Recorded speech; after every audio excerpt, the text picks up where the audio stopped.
ခင်ဗျာ ID share channel ကနေကြိုဆိုလိုက်ပါတယ်အားလုံးပဲမင်္ဂလာရှိသောနေ့ရက်လေးဖြစ်ပါစေခင်ဗျာ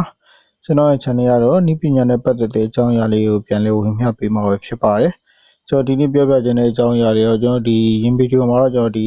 data လွှဲနည်းလေးတွေကိုကျွန်တော်ဒီ Telenor နဲ့ MPT data လွှဲနည်းလေးကိုပြောပြပေးထားရဖြစ်ပါတယ်ကျွန်တော်ဒီဗီဒီယိုမှာတော့ကျွန်တော်ဒီ Mindtel နဲ့ Ooredoo data လွှဲနည်းလေးကိုပြောပြပေးမှာဖြစ်ပါတယ်ဒီအကြောင်းအရာလေးကိုမပြောပြကြခင်ကျွန်တော် channel လေးကိုလည်း subscribe လုပ်ပေးကြအောင်လို့တောင်းဆိုပါရစေခင်ဗျာဗီဒီယိုတစ်တင်တိုင်းကြည့်အောင်လို့ဘေးနား notification ခေါင်းလောင်းလေးကိုလည်းနှိပ်ပေးကြပါအောင်ခင်ဗျာကျွန်တော်ဒီ data လွှဲနည်းလေးကိုပြောပြပေးမှာဖြစ်တဲ့အတွက်ကျွန်တော်ဒီ phone call လေးကိုတစ်ချက်ဝင်ပါမယ်ခင်ဗျာဖုန်းကောတစ်ချက်ဝင်ပြီးရင်တော့ကျွန်တော်ဒီ Mindtel ကိုရင်လုတ်ပြမှာဖြစ်တဲ့အတွက်ဒီမှာ star 966 share ဆိုပြီးနေလိုက်ပါပြီးရင်ကျွန်တော် Mindtel ကဒီ sim card ဝင်နေမှာဖြစ်တဲ့အတွက် sim ကိုနေလိုက်ပါမယ်ခင်ဗျာ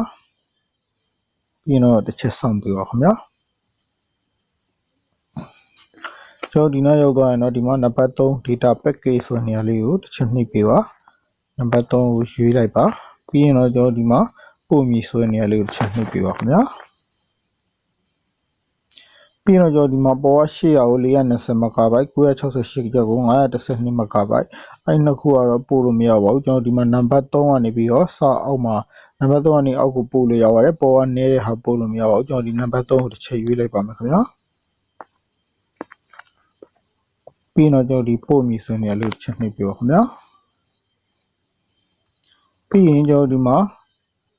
ဒီကိုတိုင်းဝယ်မယ်ဆိုတော့1ဝယ်မည်ပေါ့နော်ကျွန်တော်ဒီမှာလက်ဆောင်ပေးမှာ2ဖြစ်တဲ့အတွက်ကျွန်တော်ဒီမှာ2ကိုရွေးလိုက်ပါ2ကိုရွေးပြီးတော့ကျွန်တော်ဒီမှာပို့မည်ဆိုတဲ့နေရာလေးကိုချက်နှိပ်ပေးပါခင်ဗျာ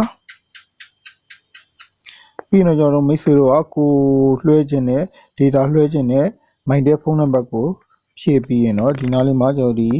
0969ပါညာပေါ့Mindtel ဖုန်းနံပါတ်ကိုဖြည့်ပြီးရင်တော့ကိုလွှဲခြင်းနဲ့ Mindtel ဖုန်းနံပါတ်ကိုဖြည့်ပြီးရင်တော့ဒီမှာပို့မည်ဆိုတဲ့နေရာကိုနှိပ်လိုက်ရင်ကျွန်တော်တစ်ဖက်က Mindtel ဖုန်းတွေကို data တွေရောက်ရှိသွားမှာဖြစ်ပါတယ်ဒါတော့ကျွန်တော်ဒီ Mindtel data လွှဲနည်းလေးဖြစ်ပါတယ်ကျွန်တော်ဒီ Ooredoo data လွှဲနည်းလေးကိုဆက်ပြီးပြောပြပေးပါမယ်ခင်ဗျာ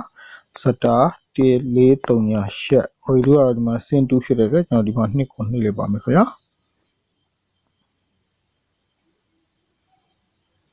ပြီးရင်တော့ကျွန်တော်ဒီ Ooredoo ကတော့ဒီ3ညကနေပါပါတယ်3ညကနေပြီးတော့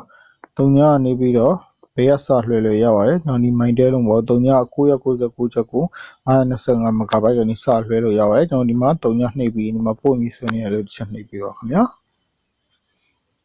ပြီးတော့ကျွန်တော်ဒီမှာလက်ဆောင်ပေးမှာဖြစ်တဲ့အတွက်နှစ်ကိုတစ်ချက်နှိပ်လိုက်ပါပြီးရင်ကျွန်တော်ဒီမှာပို့မည်ဆိုနေရလို့တစ်ချက်နှိပ်ပြီးတော့ခင်ဗျာပြီးရင်တော့ဒီမှာမိတ်ဆွေကဒီကိုပို့ခြင်းတဲ့ Ooredoo ဖုန်းနံပါတ်ကိုတစ်ချက်ရိုက်ပြီးတော့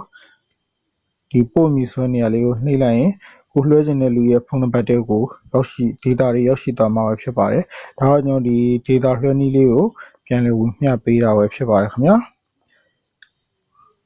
ကျွန်တော်ရဲ့ဗီဒီယိုလေးကိုဆုံးထိကြည့်ရှုပေးတဲ့တယောက်ချင်းစီတိုင်းကိုကျေးဇူးတင်ပါတယ်ခင်ဗျာကျွန်တော်ရဲ့ channel လေးကိုလည်း subscribe လုပ်ပေးကြအောင်ခင်ဗျာအားလုံးပဲမင်္ဂလာရှိသောနေ့ရက်လေးဖြစ်ပါစေနောက်ဗီဒီယိုမှာပြန်လည်ဆုံတွေ့ကြပါစို့အားလုံးကိုကျေးဇူးတင်ပါတယ်ခင်ဗျာ